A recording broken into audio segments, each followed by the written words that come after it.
ایھا النبی اذا طلقتم النساء، یہ قائم مقام ہے یا ایھا الذین آمنوا کہ اے میرے نبی جب تم اپنی بیویوں کو طلاق دینے لگو. یہ عجیب بے جوڑ سا بظاہر بے جوڑ نظر آئے، لیکن اس میں بہت بڑا جوڑ ہے. قرآن کہیں بھی بے جوڑ نہیں. ہونا چاہیے یا ایھا الذین آمنوا اذا طلقتم النساء، اے ایمان والو جب تم طلاق دینے لگو. لیکن کلام کیا ہے؟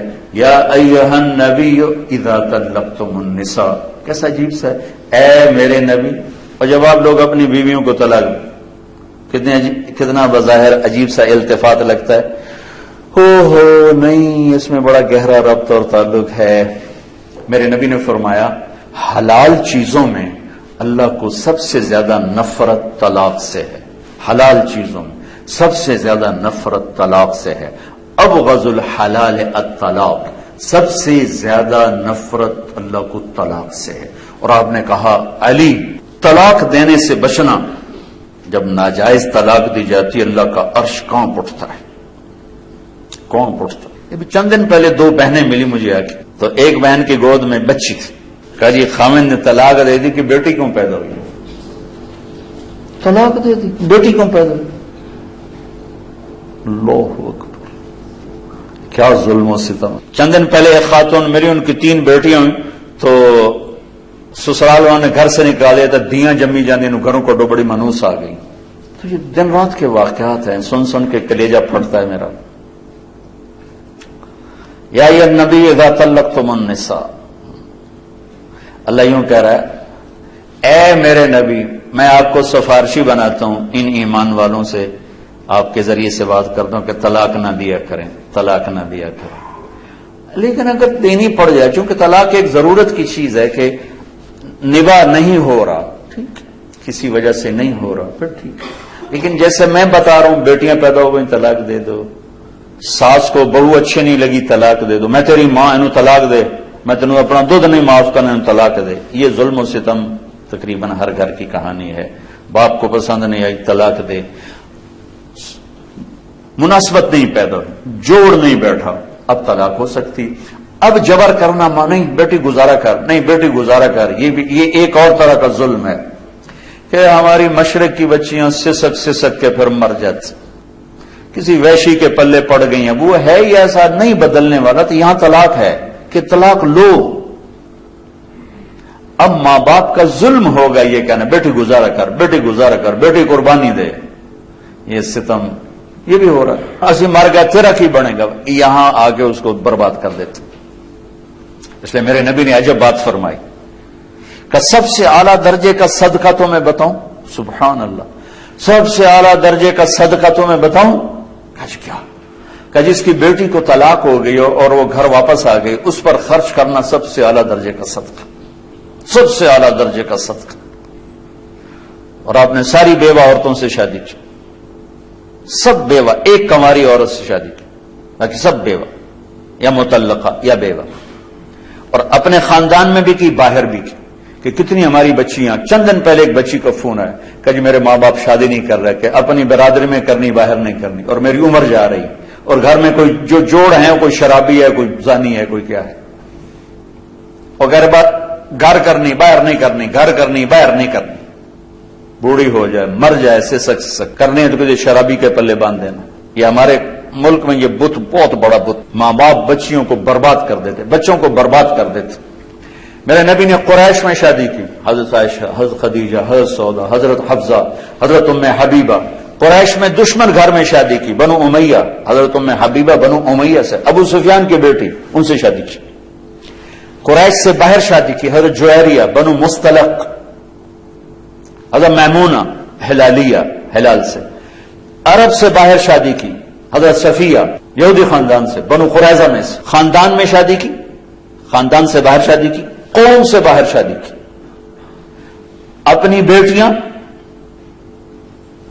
2 بیٹیاں رقیہ ام کلثوم، دشمن خاندان، بنو امیہ بنو ہاشم میں دشمنی. آپ نے پہلی بیٹی ابو العاص کو دی، بن ربیہ بن امیہ بن عبد شمس، بنو امیہ. دوسری بیٹیاں 2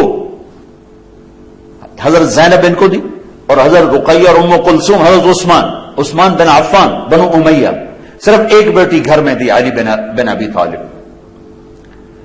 بنو ہاشم گھر میں ایک بچی، 3 بچیاں باہر، یعنی خاندان ہے لیکن دشمنی ہے، دشمنی ہے. یہ سب کچھ آپ نے خود کر کے اس لیے دکھایا کہ آگے یہ سب کچھ ہونے والا تھا. یا ایھا النبی اذا طلقتم النساء، یہ یا ایھا النبی یہاں لائے ہیں اپنے نبی کو سفارشی بنا کر کہ امت محمد طلاق دینے سے بچنا. میں یہ اپنے نبی کو سفارشی بنا رہا ہوں. دینی پڑ جائے تو پھر ضرورت ہے، پھر یہ جاہلیت جو عجم کی جاہلیت ہے اور ہندوستان کی جاہلیت ہے، طلاق طلاق، تیرے ماتھے پہ داغ لگ جائے. میرے نبی کی بچیوں کو طلاق، حضرت رقیہ کو طلاق ہوئی، حضرت ام کلثوم کو طلاق ہوئی. ابو لہب کے بیٹوں سے نکاح ہو چکا تھا، رخصتی باقی تھی، تو آپ تبت یدا ابی لہب و تب نازل ہوئی. تو ابو لہب نے کہا میرے گھر میں تمہارا آنا حرام ہے جب تک تم محمد کی بیٹیوں کو طلاق نہ دو. ابو لہب کے بیٹے نے جا کر بھرے مجمع میں کہا کہ تیری بچیوں کو طلاق ہے، اور جا کے آپ کا گریبان پکڑ کے پھاڑ دیا. اللہ نہ کرے کسی کے گھر میں کوئی مشکل پیش آئے، لیکن اگر جینوئن مشکل پیش آ جاتی ہے تو پھر میرے نبی نے یہ طریقہ رکھا ہے. پھر ہمارے یہاں قتل کے پیچھے پڑ جاتے ہیں، دشمنیاں پڑ جاتی ہیں، خاندان ٹوٹ جاتے ہیں. اگر نیچرل چیز ہے نہیں نبھانی ہوا. حضرت حبیبہ بنت سہل آئیں کہ یا رسول اللہ میرا خامن بہت نیک آدمی ثابت بن قیس، انہیں غصے میں آ کے 1-2 تھپڑ مار دی. تو میرے دل میں گرا بیٹھ گئی ہے، میں اس کے ساتھ اب نہیں گزارا کر سکتا. ان کا دین بھی بہت اچھا ہے، اخلاق بھی بہت ہے، لیکن انہوں نے مجھے مارا ہے، اب میرا دل ہٹ گیا، میں نہیں رہ سکتا. آپ نے کہا اچھا پہلا خلا، شریعت کا پہلا خلا. آپ نے کہا اچھا تو نے مہر میں 2 باغ لیے تھے، واپس کرے گی؟ ہاں جی واپس کرتی ہوں. آپ نے کہا ٹھیک جاؤ آزاد ہو. باغ ان کو واپس کر دی اور ان کو آزاد کر دی. کوئی لڑائی نہیں، کوئی نفرت نہیں، نیچرل چیز ہے. یہ بھی ان نیچرل ہے، اور ادھر سے گزارا کرو یہ بھی ان نیچرل ہے. تو سسک کے مار دینا، یہ کیا انسانیت، یہ کیا زندگی کہ اس کا ہر دن مرتا ہے. تو خیر میں بات تو کچھ اور کر رہا تھا، ایک ضروری چیز بیچ میں آ گئی. رشتے ناتوں میں میرے نبی نے کہا دین دیکھو، اخلاق دیکھو. اپنے رشتہ داروں میں مل جائے بڑی اچھی بات ہے، اپنی قوم میں مل جائے بڑی اچھی بات ہے. اپنی قوم میں نہیں ملتا باہر دیکھ لو. میرے نبی سے میں نے آپ کو مثال، جی ہم پٹھان ہیں صرف پٹھانوں میں کرتے ہیں، ہم راجپوت ہیں صرف راجپوتوں میں کرتے ہیں، ہم ارائی ہیں صرف ارائیوں میں کرتے ہیں، ہم جٹ ہیں صرف جٹوں میں کرتے ہیں. اس سے کتنے گھر برباد ہو گئے، کتنی نسلیں تباہ و برباد ہو کے رکھے. میرے نبی نے کہا جب جوڑ کا رشتہ ملے تو دین دیکھو اور شادی کرو. دین دیکھو، اخلاق دیکھو، شادی کرو. پیسے سے زندگی نہیں گزرتی، شکل صورت پر زندگی نہیں گزرتی، اچھے اخلاق پر زندگی گزرتی ہے، میٹھے بول پر زندگی گزرتی ہے، درگزر پر زندگی گزرتی ہے، جو ہمارے معاشرے سے نکل چکی ہے. بات خامند گرم ہوتا ہے تو آسمان پہ چلا جاتا ہے، بیوی گرم ہوتی ہے تو آسمان پہ چلی جاتی ہے، ماں باپ گرم ہوتے ہیں تو اولاد ان کو دشمن نظر آنے لگ جاتی ہے، اولاد گرم ہوتی ہے تو انہیں ماں باپ دشمن نظر آنے لگ جاتے ہیں. وہ برداشت ہے ہی کوئی نہیں. درگزر. کسی بھی گھر کو آباد کرنا ہے تو درگزر کے بغیر گھر آباد نہیں ہو سکتا. 100% نہ میں بیوی کے مطابق ہو سکتا ہوں، نہ 100% بیوی میرے مطابق ہو سکتی، نہ 100% اولاد میرے مطابق ہو سکتی، نہ 100% ہم اولاد کے مطابق ہو سکتے ہیں. لہذا ایک ہی قانون چلے گا، وہ درگزر ہے اور میرے نبی والے اخلاق ہیں. اس سے ہمارے گھر آباد ہو جائے. تو خیر میں کیا یہ کہہ رہا تھا کہ میرے بھائیو اگر آپ سارا نہیں پڑھ سکتے، یا ایھا الذین آمنوا تو پڑھ لو. اے ایمان والو، اے ایمان والو، کیا کہہ رہے ہو یا اللہ کیا کہہ رہے ہو؟ اے ایمان والو. تو کچھ ہمیں ہی کہہ رہا ہے، اے ایمان والو، اے ایمان والو. اور سورہ حجرات اخلاق کو بتاتی ہے، وہ ضرور پڑھیں کہ ایک معاشرہ کیسے بنتا ہے. سورہ نور واحد سورت ہے جس کی ابتدا ہے سورۃ انزلناہا وفرضناہا. یہ عجب لفظ ہے جو پورے قرآن میں کہیں نہیں آیا. ہم نے اس سورت کو اتارا اور اسے فرض کیا. سارا قرآنی فرض ہے، ان کچھ چیزیں فرض ہیں، کچھ واجب ہیں، کچھ طریقے ہیں، کچھ حلال کچھ حرام ہے. لیکن میں قربان جاؤں، آپ اس سورت کا ٹائٹل دیکھیں، سورۃ انزلناہا وفرضناہا. ہم نے سورت کو اتارا اور اسے فرض کیا. یہ الگ سے کیوں کہا ہے فرض کیا؟ اس ساری سورت میں کو سارے وہ برائیاں بتائی ہیں جس سے معاشرہ برباد ہوتا، کہ ان سے بچنا تمہارے اوپر فرض ہے۔ عجب طریقے سے سورت کی ابتدا اللہ تعالیٰ نے فرمائی ہے۔ تو سورت نور پڑھیں، سورت حجرات اخلاق بتاتی، سورت نور بد اخلاقیوں کی نشاندہی کرتی ہے۔ وہ کون سی بد اخلاقیں جس سے معاشرہ برباد ہو جاتا ہے اور تباہ و برباد ہو جاتا ہے۔ شروع یہاں الزانیۃ والزانی فاجلدوا کل واحد منہما 100 جلدہ، یہاں سے اللہ نے پہلی بات سنائی ہے کہ اپنے معاشرے کو زنا سے پاک کرو۔ جس معاشرے میں یہ فحاشی پھیل جاتی ہے وہ معاشرہ تباہ و برباد ہو جاتا ہے۔ جس عالم کا ترجمہ پسند ہے پڑھ لو، میں کسی کو ریفر نہیں کرتا۔ جس پر آپ کو اعتماد ہے، جس تفسیر پر آپ کو اعتماد ہے اس کو پڑھیں۔ اپنے نبی کی سیرت کے لیے کچھ وقت نکالیں، پھر اپنے بچوں کو یہ چیزیں بتائیں، اپنے اسٹوڈنٹس کو یہ چیزیں بتائیں، اپنی اولاد کو یہ چیزیں بتائیں۔ قرآن سے نوٹس تیار کریں، سیرت سے نوٹس تیار کریں۔ 1 منٹ کا درس 2 منٹ 3 منٹ روزانہ بھی نہیں، آف اینڈ آن، تو ایسے ایسا جاتا ہے، ایسے جاتا ہے، ایسے جاتا ہے، ایسے جاتا ہے، ایسے جاتا ہے۔ اور اپنی معاشرت میں اگر آپ نے معاشرت کو پازیٹو بنانا ہے تو پہلے آپ پازیٹو سوچ پیدا کریں، آپس کی لڑائیاں ختم کریں۔ ٹیچر ہو کر ایک دوسرے سے سلام کلام نہیں ہے۔ یہ کیسے ٹیچر ہیں جو ہیں ٹیچر ایک ادارے میں اور ایک دوسرے سے سلام ہی نہیں کرتے، ایک دوسرے سے بات ہی نہیں کرتے، ایک دوسرے سے نفرت ہے، ایک دوسرے کی ٹانگیں کھینچ رہے ہیں، ایک دوسرے کو گرانے کی کوشش کر رہے ہیں۔ تو جو یہ کریں گے وہی ان کے اسٹوڈنٹ کریں گے، چونکہ کیفیات تو آگے شفٹ ہوتی ہیں۔ تو وہ ادارہ ہی نہیں جس میں ایک ورکر دوسرے ورکر سے بات ہی نہیں، اور خاص طور پہ تعلیمی ادارہ ہو اور ٹیچر سے بغض رکھتا ہو، وہ تو اس نے تو اپنی بنیادیں اکھاڑ کے پھینک دی۔ چونکہ نیگیٹو یوں جاتا ہے، دیکھیں نا اے سی کی ٹھنڈک آ رہی کہ نہیں آ رہی، ایسے ہی انسانی جذبات آگے جاتے۔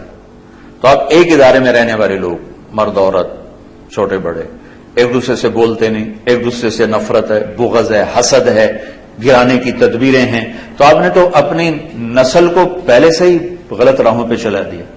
آپ زبان سے جو مرضی کہیں، آپ کے اندر کی کیفیات آگے جاتی۔